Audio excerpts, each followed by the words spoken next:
दोस्तों नमस्कार। जिस शख्स ने 10 बरस पहले भारत के भ्रष्टाचार को निशाने पर लिया था, आज वही शख्स भ्रष्टाचार के कटघरे में है।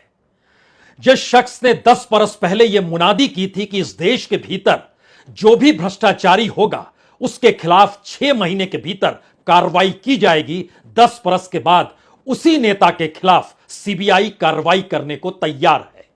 सही मायने में बीते 10 बरस में भारत की समूची राजनीति भ्रष्टाचार को लेकर तो नहीं बदली, लेकिन गवर्नेंस और राजनीति के जो तौर तरीके बीते 10 बरस में इस देश ने देख लिया, अब शायद वह आखिरी मुकाम पर है। अरविंद केजरीवाल ने 2012 में जब राजनीति की शुरुआत की थी तो निशाने पर इस देश के तमाम बड़े पॉलिटिशियंस थे। उसमें इस देश में सत्ता चलाने वाले भी थे, विपक्ष की राजनीति करते हुए बीजेपी के नेता भी थे।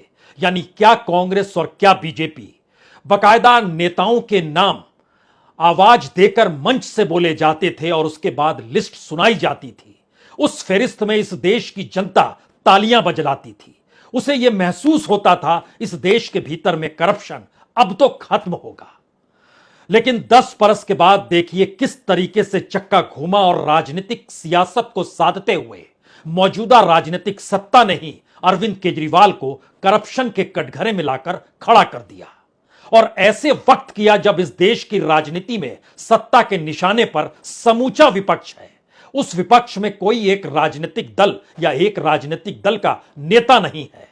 कहीं का डिप्टी सीएम है, कहीं का मंत्री है, कोई कैबिनेट मिनिस्टर है, कोई पूर्व सीएम है, कोई पूर्व डिप्टी सीएम है, और मौजूदा वक्त के सीएमओ के खिलाफ भी जो अलग अलग फाइलें तैयार की गई उसमें कल कौन जेल में होगा कोई नहीं जानता है। तो क्या अरविंद केजरीवाल और उसकी आम आदमी पार्टी ने इस दौर में अपनी जो ताकत दिखाई राजनीतिक तौर पर, वह भी गुजरात में घुसकर, यानी जिस गुजरात के भीतर इससे पहले के चुनाव में महज 29,000 वोट मिले थे, उसी पॉलिटिकल पार्टी को पिछले बरस गुजरात के भीतर जब 41 लाख से ज्यादा वोट मिल गए, तो सवाल क्या बड़ा हो गया? क्या वाकई अरविंद केजरीवाल ने इस देश की राजनीति के भीतर दिल्ली से जो एक शिक्षा और स्वास्थ्य का मॉडल खड़ा किया, उसने पारंपरिक राजनीति की चूल्हें हिला दी? क्या इस दौर में करप्शन और इस दौर में पॉलिटिकल फंडिंग की जो ताकत तमाम पॉलिटिकल पार्टीज की चलती थी, उसमें जब बीजेपी ने सत्ता में आने के बाद हर पाइपलाइन को बंद कर दिया, बावजूद इसके पंजाब में चुनाव जीतकर आम आदमी पार्टी ने क्या इसका एहसास करा दिया कि राजनीति अब नए तरीके से करना वो जानती है? क्या यही वो परिस्थिति है जिसने कटघरे में लाकर अरविंद केजरीवाल को खड़ा कर दिया है? क्योंकि सवाल शराब नीति का है या शराब नीति से कहीं आगे की उस राजनीति का है जिसके आश्रय मौजूदा राजनीतिक सत्ता को इस बात का एहसास होने लगा है कि अगर चंद कदम ये और चले तो आने वाले वक्त में सियासत नहीं बल्कि वह राजनीति डोलने लगेगी, जिस राजनीति को कभी आरएसएस ने सींचा, कभी अपने तरीके से इस देश के उस आंदोलन के पीछे भी आकर खड़ी हो गई, जिस आंदोलन ने कांग्रेस की चूल्हें हिला दी और उस आंदोलन से जमा हुए उस परसेप्शन को अपने साथ ले लिया। और मौजूदा वक्त में यही परिस्थितियों ने दोनों को एक दूसरे के सामने लाकर खड़ा कर दिया है, क्योंकि एक तरफ नरेंद्र मोदी की सत्ता है, दूसरी तरफ अरविंद केजरीवाल का अपना साम्राज्य है। सत्ता और साम्राज्य के भीतर का अंतर यह है कि दोनों दिशाओं में सत्ता एक व्यक्ति के हिसाब से चल रही है और साम्राज्य जो बनाया जा रहा है वह एक व्यक्ति की सोच से बन रहा है। ऐसी स्थिति इस देश के भीतर में कभी नहीं थी जब विपक्ष बिखरा हुआ हो, विपक्ष कमजोर हो चला हो, विपक्ष की हर नब्ज किसी न किसी ईडी और सीबीआई की फाइल में दर्ज हो। ऐसे वक्त में अरविंद केजरीवाल को सीबीआई की तरफ से बुलावा आना और कल जब उनकी पेशी होगी उसके बाद की राजनीति इस देश के भीतर में किस दिशा में जाएगी, इसका इंतजार शायद समूचा देश कर रहा है। लेकिन आइए आज चंद पन्ने खोलने की जरूरत है। क्यों इस बदलती राजनीति में अरविंद केजरीवाल गले की फांस मौजूदा मोदी सत्ता की बन चुके हैं? क्यों अरविंद केजरीवाल अपने तौर पर जिस विपक्ष की अगुवाई की दिशा में बढ़ना चाहते हैं, विपक्ष उन्हें अगुवाई करने की दिशा में ले जाना चाहता नहीं है? और इन टकराव के बीच अगर कल सीबीआई कौन सी कार्रवाई करती है और इससे पहले दिल्ली के दूसरे और तीसरे नंबर के नेता जब जेल में हैं, यानी मनीष सिसोदिया और सत्येंद्र जैन, तो क्या उसके बाद अरविंद केजरीवाल का नंबर आएगा? कई पन्ने आज एक एक करके इसलिए खोलिए क्योंकि भारत की राजनीति में ठीक 10.5 बरस पहले जब आम आदमी पार्टी आई थी, तब किसी ने नहीं सोचा था यह एक राष्ट्रीय पार्टी बन जाएगी, और किसी ने नहीं सोचा था कि शरद पवार और ममता बनर्जी की पार्टी और सीपीआई सरीखी वामपंथी पार्टी राष्ट्रीय पार्टी का दर्जा खत्म हो चुका होगा। लेकिन जरूरत मौजूदा राजनीति की इसकी नहीं है। इसके जरिए हो सकता है आम आदमी पार्टी को अब कहीं ज्यादा राजनीतिक सुविधाएं मिले, हो सकता है पॉलिटिकल फंडिंग का दायरा बढ़ जाए, हो सकता है इलेक्ट्रल बॉन्ड जो ज्यादातर कहते हैं कि बाहर के पैसे से ही आता है, उस रास्ते आम आदमी पार्टी के दरवाजे और खुल जाएं। तो क्या आम आदमी पार्टी को खत्म करने की दिशा में आखिरी हाथ केजरीवाल पर डाला गया है, या केजरीवाल इस राजनीति से निकलकर भारत की राजनीतिक व्यवस्था के भीतर एक नए नायक के तौर पर तो नहीं उभर आएंगे? इन दोनों सवालों के बीच आज चलना शुरू कीजिए। इसलिए चलिए क्योंकि एक पहले फहरिस्त देखिए। दिल्ली के डिप्टी सीएम जेल में है, बिहार के डिप्टी सीएम हर दिन ईडी के दरवाजे पर दस्तक दे रहे हैं, महाराष्ट्र के डिप्टी सीएम रह चुके अजीत पवार बीजेपी का गुणगान कर रहे हैं, उन्हें मोदी सत्ता अच्छी लगने लगी है। महाराष्ट्र के पूर्व सीएम और देश के केंद्रीय मंत्री शरद पवार बैलेंस का खेल खेल रहे हैं। उत्तर प्रदेश की मुख्यमंत्री रही मायावती खामोश हो चुकी है।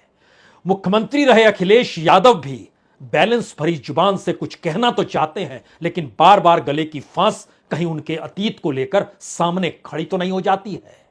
पश्चिम बंगाल के मुख्यमंत्री फंस चुकी हैं इस प्रोसेस में कि कार्रवाई होगी तो दर्जनों नेता उनके जेल में होंगे और उनके खिलाफ भी फाइल खुल जाएगी जो बनी हुई है।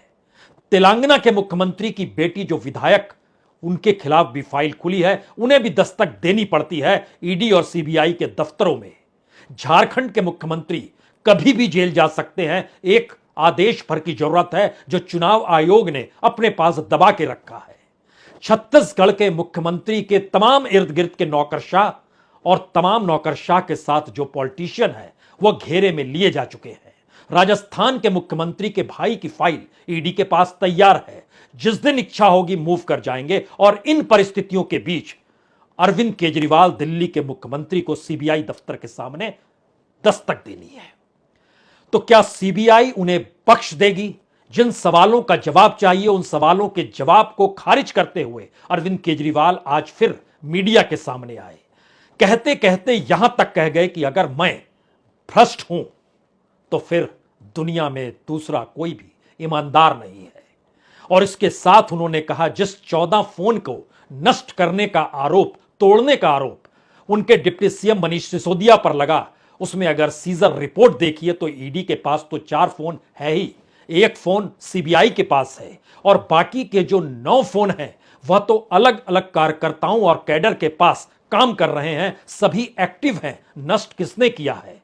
तो अब वो कानूनी तौर पर नौकरशाहों के खिलाफ केस करेंगे जो सीबीआई और ईडी के जुड़े हुए, जिन्होंने जो हलफनामा दिया, जो कोर्ट को सौंपा, उसके खिलाफ कार्रवाई करेंगे। भारत की राजनीति में इतनी बड़ी तादाद में पॉलिटिशियन को कटघरे में खड़ा कर जेल के रास्ते को दिखलाने की स्थिति इससे पहले कभी थी तो वो इमरजेंसी के वक्त थी।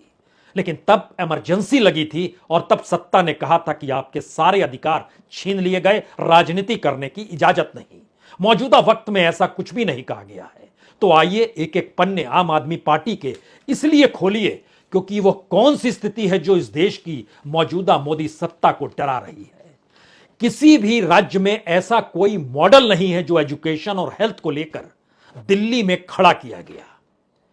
दिल्ली में जो शराब नीति आई उसको लेकर ही पंजाब में शराब नीति बदला गया और 1 बरस के भीतर 41% रेवेन्यू का इजाफा हो गया। तो क्या जो शराब नीति और रेवेन्यू का खेल होता है उसके दायरे में बहुत सारे प्लेयर्स होते हैं जो चाहते हैं कि उनके पास लाभ मिलता रहे, और क्या शराब नीति उस पर रोक लगाना चाहती थी? अगर इसके दूसरे पक्ष को देखिए जहां 100 करोड़ रुपए का सवाल है तो इस परिस्थिति में तो हर पन्ना मौजूदा वक्त में मोदी सत्ता को लेकर कटघरे में खड़ा करेगा। वो डिसइन्वेस्टमेंट का मुद्दा हो सकता है, वो निजीकरण का मुद्दा हो सकता है, वो मोनेटाइजेशन का मुद्दा हो सकता है, वो शेयर बाजार का मुद्दा हो सकता है, वो कॉरपोरेट को कौड़ियों के मोल देश की संपत्ति देने का मामला हो सकता है, वह इस देश के भीतर इलेक्ट्रॉल बॉन्ड से जो पैसा कहां से कैसे आ रहा है उसको लेकर जो नियम कायदे बनाए गए और उसमें जितना लाभ बीजेपी को हुआ वह मुद्दा भी हो सकता है, और आखिरी मुद्दा तो अडानी कांड का भी हो सकता है। तो क्या यह सारी परिस्थिति बतलाती है कि दरअसल इस देश में भ्रष्टाचार ही राजनीति को ड्राइव करती है? और क्यों नहीं हर उस शख्स को भ्रष्टाचार के दायरे में खड़ा कर दिया जाए जिससे कोई करप्शन को मुद्दा 2024 में नहीं बनाए, या भारत की राजनीति में करप्शन कोई मुद्दा है ही नहीं क्योंकि सभी करप्ट है, ऐसी परिस्थिति लाई जा रही है? या इससे इतर जो फैलते हुए पांव हैं, क्योंकि आम आदमी पार्टी युवाओं की पार्टी है, टेक्नोलॉजी प्रेम पार्टी है, सोशल मीडिया में बहुत सक्रिय पार्टी है, इसके पास एक अपना राजनीतिक मॉडल है, प्रोफेशनल्स को साथ लेकर चलने वाली पार्टी है, और उसमें अलग अलग जगहों पर जो पारंपरिक राजनीति करते हुए चाहे राष्ट्रीय राजनीतिक दल के लोग हों या इस देश के भीतर में जो छत्रप हो, उनकी राजनीति से एक ऊब हो चली है। यहां एक क्षण के लिए हमें लगता है एक ध्यान किसी को भी देना चाहिए, जब प्रधानमंत्री मोदी ने कहा देखिए सारा विपक्ष जो भ्रष्टाचारी है एकजुट हो गया है। हम यहां आपके सामने एक लिस्ट बतलाते हैं। 2015 में अरविंद केजरीवाल ने इस देश के 15 नेताओं के भ्रष्टाचार की लिस्ट रखी थी, और 2014 के लोकसभा चुनाव से ऐन पहले जनवरी के महीने में 20 लोगों की और लिस्ट रखी। कुल मिलाके 25 लोग ऐसे थे जो कॉमन थे। उन 25 के नाम देखिए, तमाम पॉलिटिकल पार्टी से जो जुड़े हुए थे। उसके बाद सोचिए कि राजनीति में जो भी कदम रखेगा उसे इस भ्रष्टाचार का सामना करना पड़ेगा, क्योंकि अगर आप बाहर थे, इंडिया अगेंस्ट करप्शन के तहत काम कर रहे थे, फिर आम आदमी पार्टी के तहत काम करने लगे। जब आप बीजेपी और आरएसएस में थे और जब मोदी सत्ता की अगुवाई कर रहे हैं, जब वो कहते हैं समूचा विपक्ष करप्ट है, तो हमें लगता है उस फाइल को आज खोला जाए। उस वक्त अरविंद केजरीवाल ने 2 बातों का जिक्र किया था कि दरअसल राहुल गांधी और नरेंद्र मोदी 2012 का जिक्र कर रहे हैं, 500 करोड़ रुपए अपनी ब्रांडिंग पे खर्च कर रहे हैं, और जब ये सत्ता में आएंगे तो इस पैसे को हम ही और आपसे लेंगे। यानी उस नब्ज को उन्होंने पकड़ा कि भारत की राजनीति में जनता का पैसा कैसे लिया जाता है और राजनीतिक तौर पर अपनी ब्रांडिंग कैसे की जाती है। उस करप्शन की परिस्थिति के बाद उन्होंने जो लिस्ट रखी, उस लिस्ट में नाम रॉबर्ट वड्रा और डीएलएफ का था। जमीनों की हेरफेर ये कैसे कर रहे हैं। उस दौर में कानून मंत्री सलमान खुर्शीद का नाम था। सलमान खुर्शीद और उनकी पत्नी पर अपंग बच्चों की जो ट्राइस्किल थी उसको लेकर भ्रष्टाचार के आरोप लगे थे।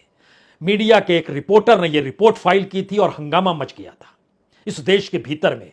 उनका नाम भी रखा था। यह रिपोर्ट शायद दीपक शर्मा की थी। उन्होंने इस रिपोर्ट को रखा था, इस मुद्दे को भी जोड़ा। लेकिन जरा फेरिस्त देखिए, जो भ्रष्टाचार के नेताओं की लिस्ट अरविंद केजरीवाल ने 10 बरस पहले रखी थी। सुशील कुमार शिंदे, पी चिदम्बरम, कपिल सिब्बल, जी के वासन, सलमान खुर्शीद, वीरप्पा मोइली, श्री प्रकाश जायसवाल, कमलनाथ, पवन बंसल, नवीन जिंदल, अवतार सिंह भडाना, अनु टंडन, सुरेश कलमारी, तरुण गोगोई जो असम के मुख्यमंत्री थे। ज्यादातर नाम आपको 1-2 नाम छोड़कर सभी कांग्रेसी नाम। उसके बाद बीजेपी के नामों में नितिन गडकरी का नाम, येदुरप्पा का नाम, अनंत कुमार जो अब नहीं है उनका नाम, मौजूदा information broadcasting minister Anurag Thakur का नाम, मायावती का नाम, मुलायम सिंह यादव का नाम जो अब नहीं है हमारे बीच, शरद पवार का नाम, फारूक अब्दुल्ला का नाम, जगन मोहन रेड्डी का नाम, प्रफुल्ल पटेल का नाम, कनिमोझी का नाम, फारूक अब्दुल्ला का नाम। इतने नामों का जिक्र करते हुए उन्होंने जनता से ऐलान किया था कि आप इन्हें वोट मत दीजिए, और मैं सत्ता में आया तो 6 महीने के भीतर इनके खिलाफ कानूनी कार्रवाई की शुरुआत कर दूंगा। मौजूदा वक्त का सिक्का देखिए कैसी परिस्थितियों में घूमता है, और भारत की राजनीति में यह बताना मुश्किल हो जाए कि कौन करप्ट है और कौन करप्ट नहीं है। एक ऐसी परिस्थिति इस देश के सामने खड़ी कर दी गई। लेकिन सवाल अगर राजनीतिक प्रतिद्वंदिता का है तो फिर आम आदमी पार्टी जिस तेजी से आगे बढ़ी है, हमें लगता है कि उसके कच्चे चिट्ठे को भी समझना चाहिए। और सवाल सिर्फ दिल्ली का नहीं है। दिल्ली में तो 2013 के चुनाव में आती है, यानी फरवरी 2013 का चुनाव, और उससे 2, 3, 4 महीने पहले आम आदमी पार्टी का निर्माण और इस दिल्ली की 28 सीटें जीत लेती है। कांग्रेस से खटपट 39 दिनों में सरकार चली गई। लेकिन फिर 2015 में जब चुनाव लड़ती है तो सोचिए 2014 में देश भर में डंका नरेंद्र मोदी का मचा। लेकिन 2015 में नाक के नीचे दिल्ली में 67 सीट जीत जाती है आम आदमी पार्टी, जो कभी हुआ ही नहीं था। वह हो गया, वह भी कब, महज 1 बरस से भी कम के वक्त में, वह भी दिल्ली में, जब नरेंद्र मोदी प्रधानमंत्री बन गए। पहला झटका शायद प्रधानमंत्री मोदी के लिए यह जरूर रहा, देश जीत लिया लेकिन देश की राजधानी पर कब्जा नहीं कर पाए। और 2020 में कोई बहुत बड़ी